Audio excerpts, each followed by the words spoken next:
Okay, start. Start.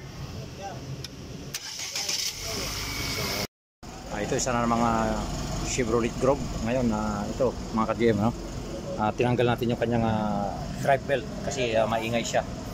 Ito yung kanyang drive belt, maingay. Ngayon ang nakita natin, ito yung kanyang problema. Yan. Makikita nyo yung crankshaft pulley, humiwalay na yung kanyang kanyang pinaka-rubber, no?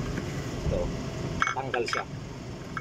Natanggal sa crankshaft pulley kasi may damper to eh. May damper dito sa harapan, nakaikot yan. Tapos natanggal siya. Yan yung umiingay sa kanyang makina. Kung makikita ninyo yung tinamaan ng crankshaft pulley, yan, no? Umasgas na siya dyan, no? Sa gilid.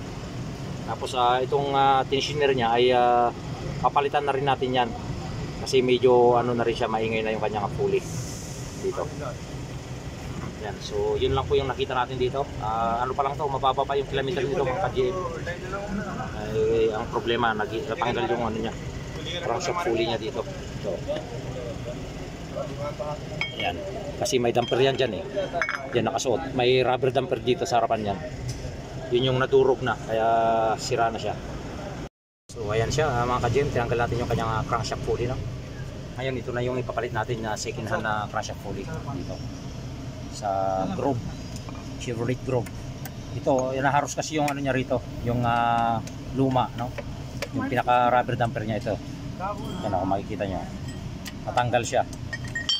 Kaya umingay na siya mga ka-GM kasi humiwalay na yung rubber damper niya dun sa kanyang pinaka pulley. So papalitan natin ito ngayon. Ito yung second hand na ikakabit natin. So ayan po, at like and share yung ating mga videos para magkaroon ng idea rin yung iba sa itong Chevrolet Grove. Yan, okay na. Okay na siya mga ka-GM yung kinabit natin na crankshaft pulley. One click start lang siya. Yan. Okay, start. Start. So, ayan po. At like and share lang po yung ating mga videos, no? At para marami makapanood at magkaroon ng idea at dagdag kaalaman na rin.